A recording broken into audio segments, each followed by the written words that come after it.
There's a new trend sweeping TikTok. It's the single mom myth, and we'll take a look at single moms and how they seem to be doing on TikTok. And then we'll look at some trouble on the home front for the LGBs as they go to war with the Ts in the UK. JK Rowling has the latest on that, and she has some interesting things to share with us that we'll talk about on the show. And then we'll also look at Dylan Mulvaney, the transgender TikTok star who just recently shaved his face. And no, not in the way you might immediately think. And we'll ask the question, did he make a mistake in shaving his face? And I'll show you he did it in more ways than one. We'll talk about that and more today on Indie Thinker.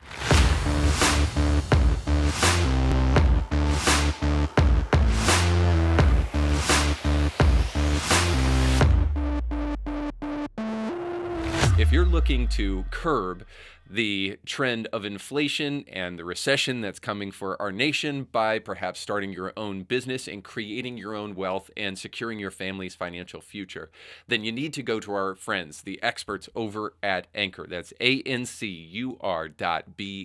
because they can help you with payroll, they can help you with accounting, they can help you with staffing, they can help you with so much more. They can even help you with vision for your business. But to see everything that they can do for you, you need to go over to our friends at Ancur. And that's again, Ancur.biz.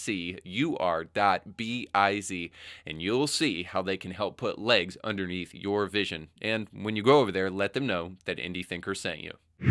Welcome to the show. Don't forget to like, share, and subscribe. Today we're going to be talking about the Golden Rule. Now, many of you are familiar with the Golden Rule, even if you don't come from a religious background, and no matter what you identify as. The Golden Rule is something that we're pretty familiar with. Now, you may not know that Confucius first came along and kind of gave the reverse Golden Rule. He said, do not do to others what you don't want them to do to you. So very inactive, in other words. Now, Jesus said the opposite of that. He said, do to others what you would want them to do to you. So in other words, Jesus was giving a call to what you might call activism, to do something, to take good actions, and then to spread that to the rest of the world. But it's activism also in another sense, in that Jesus was expecting us to have an impression of what good was, and then to do that to other people. So it is highly reliant upon our impression, our understanding, our thinking on what good actually looks like. Because if you're going to do something, you're going to have to figure out what is good to do in the first place and then spread it around to others.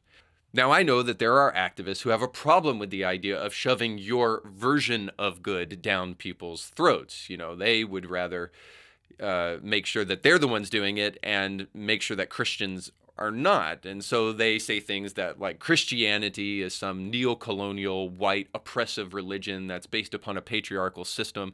So don't shove your good down my throat.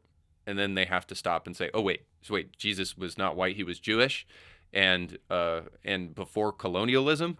Oh, okay. Well, still, nonetheless, I want to shove my version of reality down everybody else's throat. But the moment you do it, you're being judgy and finger pointing. So don't take your good and let it come anywhere near me. But you see, Jesus' teaching on the Golden Rule demands that we do better than that. It demands that we infuse all of our actions with a consideration of what we think is best for others in any situation. But please, let's not pretend that the woke activist is just showing up to counter-protest pro-life marches and the mutilation of children, and that when they do so, they're not also doing the same thing. They are also imposing their view of what is good in the world on all of the rest of us, just like you can see here.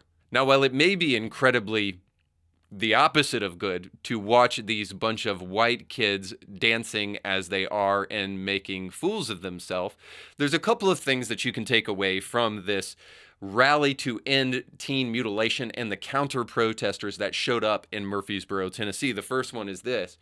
If you're going to let your freak flag fly, you could do it in such a not white way. Like, I mean, if you're going to dance, could you at least get a little bit of dancing moves under your belt that don't make you look so ridiculous?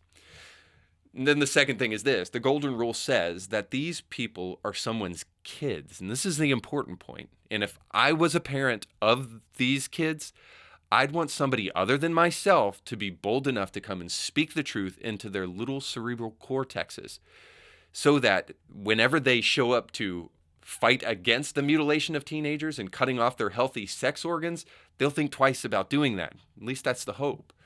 So while this generation of deeply morally flawed kids rise to take their place in society, suicide rates are skyrocketing, self-harm is on the rise, and happiness is at an all-time low. Why is that?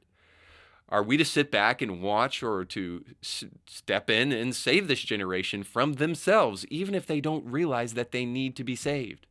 Now, case in point, Sam Smith, who is a musician and obviously starved for attention, recently gave his most desperate plea to be noticed in a new music video for his new song, I'm Not Here to Make Friends. In other words, he's not there to make friends, he's just there to have sex with everyone and spread his bodily fluids.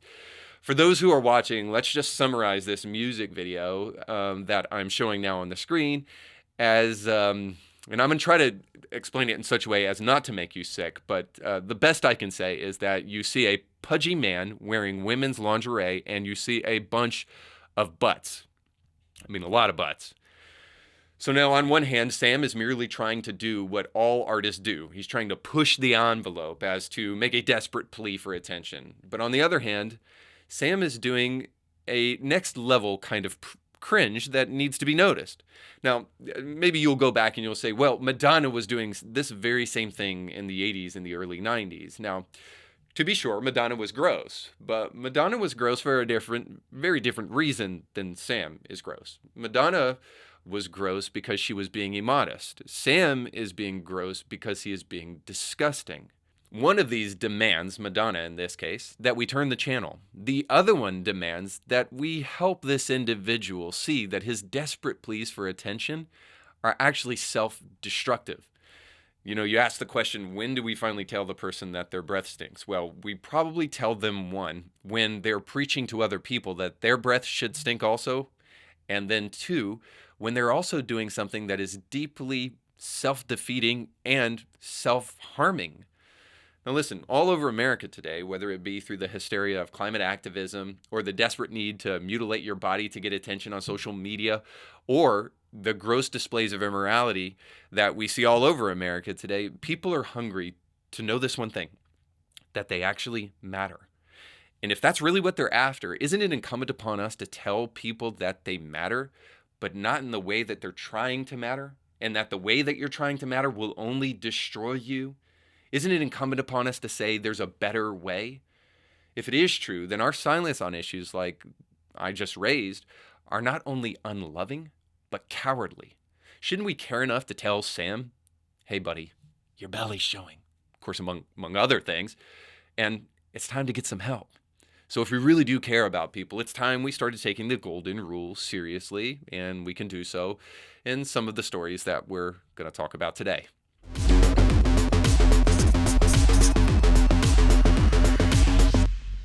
In our segment, Christianity Not Today, we talk about things that are going on today and try to provide a Christian prescription to those things. And now we're going to be looking at a trend that is sweeping TikTok, and that is single moms sharing their plight on the platform. And it's happening in TikTok and other social media platforms as well. So I think it was worth our time kind of delving into this thing. Now, it might be a little overwrought to say that the trends that are happening on TikTok will find their way into the mainstream, but I hope by now, looking at the statistics of Gen Z and seeing that the vast majority of Gen Zers are now adopting a divergent sexual identity that they have made up on the fly.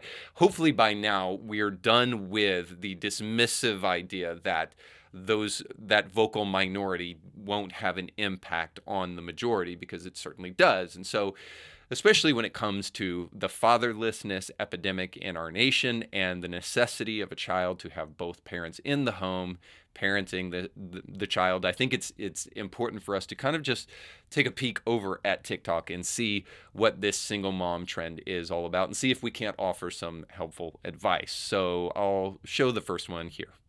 Me personally, I will be having no more children. My daughter is going to be the only kid I have. She's going to be an only child, because I refuse to go through more postpartum depression by myself, more healing by myself, going through pregnancy by myself, and raising a baby by myself. Because so many men and women tell single mothers to choose better, but there's no such thing as choosing a better man, because any man can make you into a single mother. No matter if you're engaged to that man, no matter if you are married to that man, no matter if you've been with that man for 4 years, any man can make you a single mother. And for all the women who are raising children, multiple kids by themselves, and are single mothers, I applaud you, because you are very freaking strong. So while it may be easy to take notice of the fact that this just sounds like a bitter rant, I want to first of all just go ahead and grant the premise. What this girl says is, partially true. One, any man can make you a single mom in the same way that any meteor in space might find its way to this Earth and Armageddon style destroy the Earth. But there's no accounting for here the kind of decision making that the individual is making to bring these kind of men into their life. So if you find a good man, the chances are less likely. Now, the other premise that I'll grant is that it is very difficult to be a parent, and certainly women deal with things, especially in delivery, that men don't deal with. So being a parent is hard. She is right, but this is where she goes off the rails a little bit. The fact that she's condemning herself to a life of singleness and to a life where she only wants to have one child just simply means that the situation that she's in, that she will continue to find herself in. The answer should rather be, I will continue to make sure that my decision making improves because I understand how important it is to find a good man. See, she's ultimately punishing herself, which doesn't seem too odd in a generation where more and more people are adopting progressive principles and finding out that the progressive principle of cutting off your nose to spite your face is probably the most common. Now, not only is she condemning herself to a life of singleness and to a life where nothing will help her offset the difficulty of the chores of raising a child and leading a home, but she's also punishing her child. She says in the TikTok that she's only going to have one child. She's not having any more children because any man can leave her at any point in time, leaving her to be a single mom and to parent these kids without the help of a man in the home. So now she's condemning also her child to a life of just being a single child and not having a sibling. And of course, we know what that robs you of. You will never, ever have to share your G.I. Joes. You will never, ever have to knock on the door of the bathroom waiting for your sibling to get out, and you will never have someone else use your toothbrush. Now, these are all very damaging things, obviously, to a child, but more importantly, the most damaging thing about all of this is that a child needs two parents. It needs a mother and a father in the home, and your child should not pay the consequences for your bad decision making, especially when it comes to men. So a child needs a mom and a dad.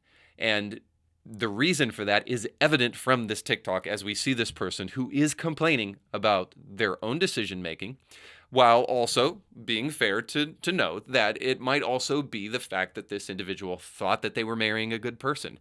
But I think that really needs to come under some scrutiny if we continue to make bad decisions and they find us in a position that ultimately puts us in a place where we don't want to be. At what point in time do we finally say, well, the person on the other end of this may be the problem, but also I may be the problem? But that won't stop some people from complaining like this dear woman. I'm a single mum.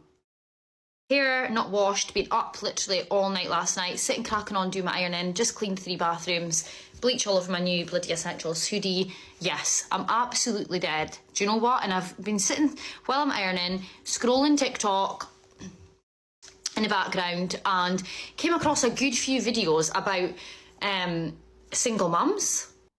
Again, we see being a single mom is definitely hard, as illustrated by this woman in this video. But I do have to make mention of something. If she is so busy and so consumed being a single mom, how come she has time to make this TikTok video? Just asking for a friend here. But also, not only is she making the time to make this TikTok video, she's making the time to do something that I think we need to notice about the single mom trend, and it runs through all of these TikTok videos. Complaining this much in public shouldn't be taken for granted. If this person is willing to complain this much in public, can you imagine what she does within the context of her own home? Could it be that that kind of complaining is the very thing that causes her to be a single mom? Because there's not a single man on the planet that wants to marry their mother. Now, I'm not trying to suggest that is not responsibility on both sides here, but complaining consistently is a surefire way to have an unhappy marriage. And again, this person is complaining to a bunch of strangers. So just a quick pro tip here for any single mom out there, and certainly for the ladies. Men don't want to marry their mother, so don't act like their mother. If you're a single mom, parent your kids and find a man, not by complaining, because that's kind of not that attractive. All right, here's our final TikTok. Thing to say about, I just complain about how shitty dating is and yada, yada, yada. Well, I seem to attract player douchebags. I don't know if that's all that's left or if I've been hurt so many times, I feel safe with that. I don't know. Regardless, I like to be treated like a lady. I like to get taken on dates. I like my door opened. Heaven forbid you open my door. All right, so we talked about complaining before, and now we're going to talk about choices. So all there is douchebags and players. So I can almost guarantee you that this girl goes to clubs trying to pick up a man and then whines about the quality of men she is finding at clubs. She's whining about the fact that the men leave her pregnant, with an STD, with bills, and with nothing to show for it in terms of relationship. Now, I can almost guarantee you that not only is this individual looking for men in all the wrong places and, continuing to make bad decisions and blame other people for them, but I can guarantee you she's not going to church to try to find a good guy. By the way, if you're looking for a man to open the door for you, for crying out loud, then church is a great place for that. They're called greeters, and they open the door for people regardless of your age, gender, or anything like that. They will open the door for you. So it's a little bit like heaven on earth, quite frankly. So you maybe just a little pro tip here. You want to find a good guy? Go to good places to find them, and then make them prove themselves in terms of their morality and their character, and then you might not have this issue. So is the single mom trend something that is totally self-inflicted?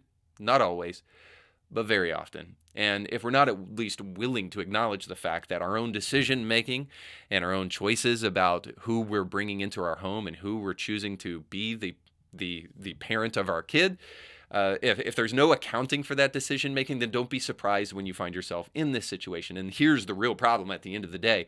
What people want is casual sex, and then they get surprised by the fact that casual sex sometimes ends up in a not so casual child.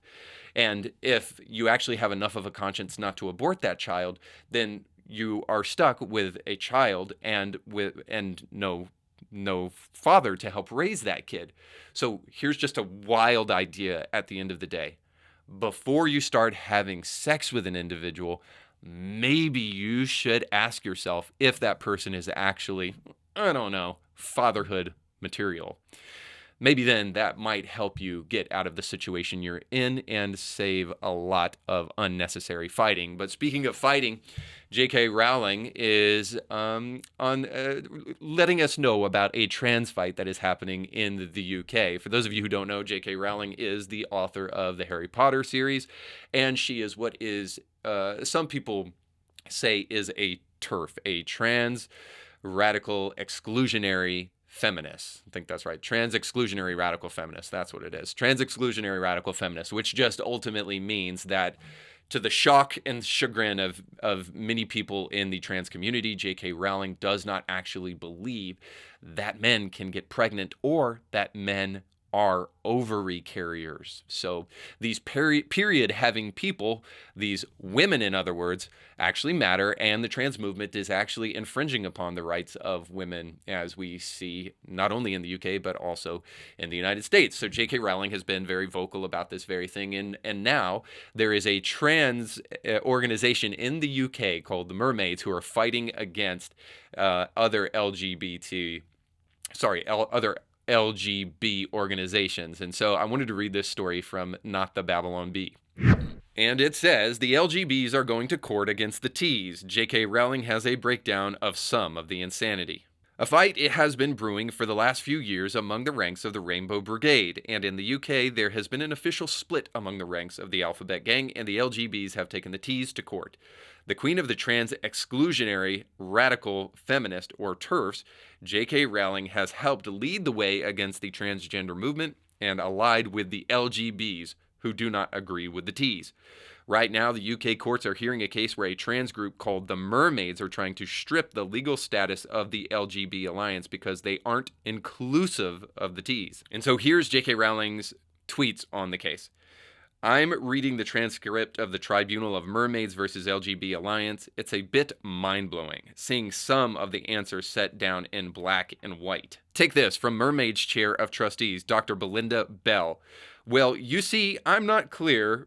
People come out of the womb with a sex, to be honest. Well, to be clear, I'm not sure you understand middle school biology. Now, okay, so there's a couple of reasons I wanted to bring this up right now. Not only because J.K. Rowling, speaking out on this subject, never ceases to impress me because she's willing to be incredibly honest, where most people in Hollywood are so afraid of losing movie deals that they will not utter a single sliver of truth.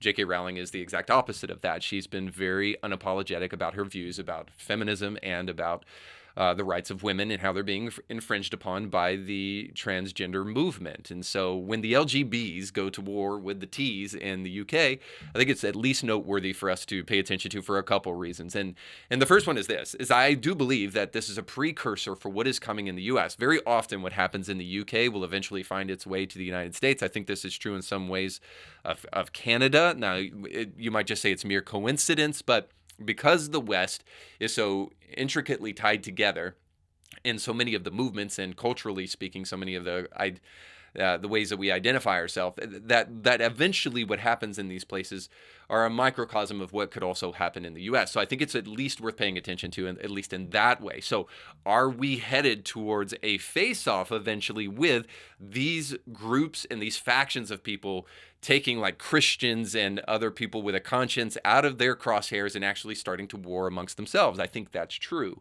And I've been kind of foretelling of the destruction of the leftist utopia that's trying to be created in the United States. I think the cannibalistic nature of cancel culture and the just the illogical nature of critical theory, among other things, all of those things are eventually going to be self-destructive. And more broadly, I would say postmodernism itself, just this denial of objective truth and this acceptance of moral relativism are all things that eventually people will get to the bottom of, and very quickly, and then realize there's no life there, there's no sustenance there, and we need to tether ourselves back to a form of reality. And so with that being the case, many people are going to start fleeing away from these, aberrational identities that have been created. And when that happens, I think ultimately it will be preceded by some of these groups starting to infight amongst themselves, and then people will run away from them and actually try to find hope and health and truth in places where they can actually be found. But the reason I really wanted to bring this up more than anything is that it brings up this idea that I think that we haven't discussed enough, because the idea of inclusivity,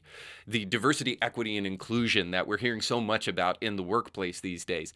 In this article, it's very clear that the T's say that the LGBs are not inclusive enough.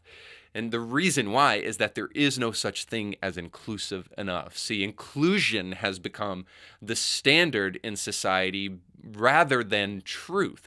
So how inclusive is inclusive enough? Well, we don't really know. That's why truth is a much better standard for society than inclusivity is, because there is no real standard of inclusivity. It varies, and it is really subjective in nature. So why not use the truth rather than inclusion to judge and gauge the health of an institution? Well, because they don't want the truth to be the gauge of an institution. They don't want reality to be the thing that we're all discerning the world by. They want inclusion because they can manipulate inclusion, and they can get their way with inclusion. This is very much like what's going on with Tyree Nichols, and the fact that there are still people who want to call what happened with these 5 black police officers beating to death a young black man they still want to call that white supremacy. Why? Because white supremacy is a label that they can post. I mean, it shows, right? They're posting it on this issue. They can plaster it upon any issue they want to whatsoever. So ultimately, this kind of radical subjectivity is necessary for these movements that are untethered in reality, and that's why they don't ever want to use truth. And then the last thing is this: the amount of denial needed to believe the kind of stuff that the transgender movement believes is there's no real limit to it. And in fact, I think that's part of the case too, that ultimately the transgender movement wants to enforce its will upon others, and it's so untethered from reality that ultimately it leads to humiliation. Now, I don't think everybody in the movement is in line with this idea, but I definitely think there are some really dishonest and disingenuous people who are aiming at the destruction of society and all of its structures, and they understand that a way in which to do that is to humiliate people and allow them to go along with that humiliation, because once you've humiliated someone and made them agree to their own humiliation, they are really, really easy to control.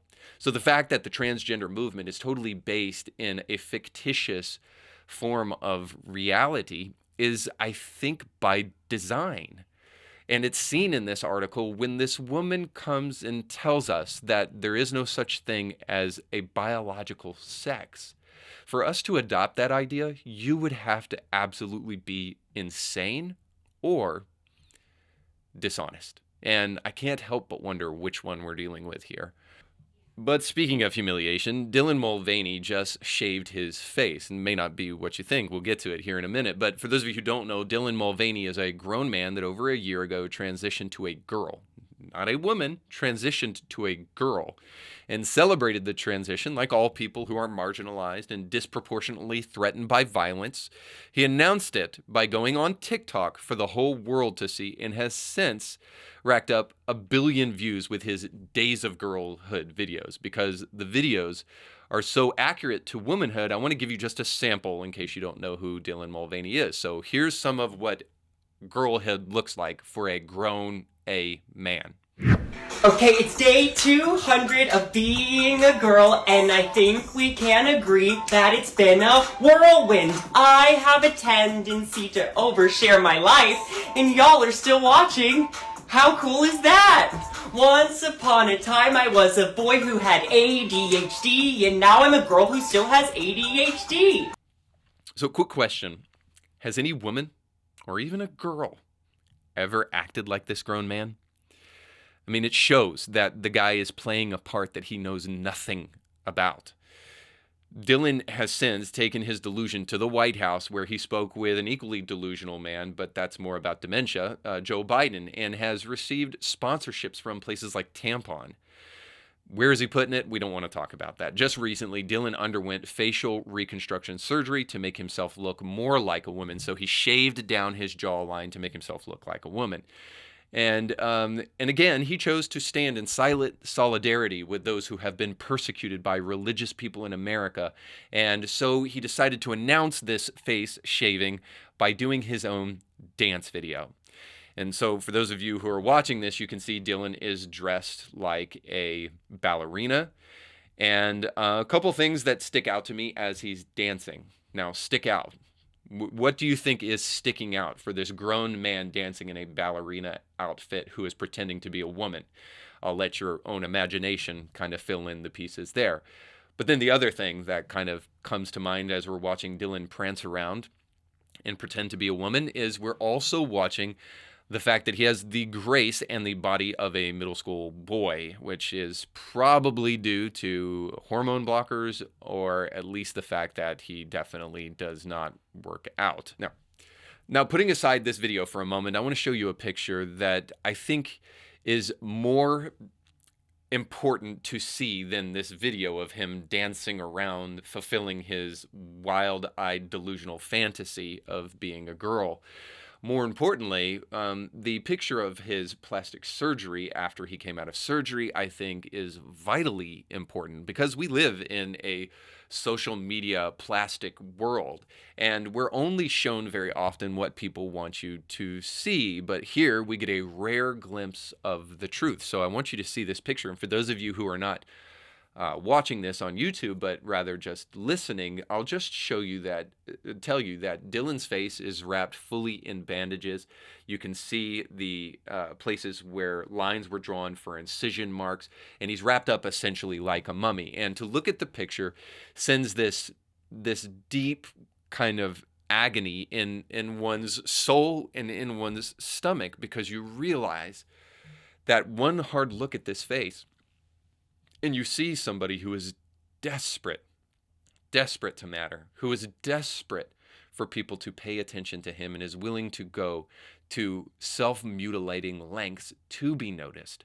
So I want you to take a long look at this face. I want you to think about the pain involved and the potential complications that we may never hear about if there were any. Now, even if everything went as planned, the level of self-loathing that you have to do this to yourself is remarkable. And here's where the golden rule comes back into play. The golden rule demands we stop people from self-harm. This is not a liberty issue. This is not a freedom thing for all of my libertarian friends out here. This is an epidemic that can only be solved by a resurgence of morality brought about by a rediscovery of biblical truth. The honest person, the intellectual, and the genuine seeker is not afraid of those suggestions. The only people who are immediately thrown into an emotional frenzy and have to run to the comment section and talk about how stupid religious people are when we prescribe a religious awakening are people who are so insecure in their position that a thoughtful debate scares them into ad hominem attack. Well, to be honest, there's another kind of person that acts just like that, and they did that in the Bible whenever Jesus was around. They convulsed and those kind of things, but we don't have time to talk about the demon-possessed right now. This one thing is true. If Aquinas was right, that loving people means willing the good of the other, then you and I are required to be more honest about what's going on in our world than we have been in recent memory because of the way of the world. So, especially if you're a Christian, and even if you're a person of good conscience, I suggest you take Jesus at his word and you go spread the love of the golden rule.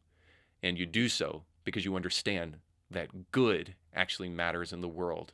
And if you have an understanding and an apprehension of that good, I would love to hear from you in the comments section down below. You can always like, share, and subscribe, but most importantly, you can go with God. Thanks for watching.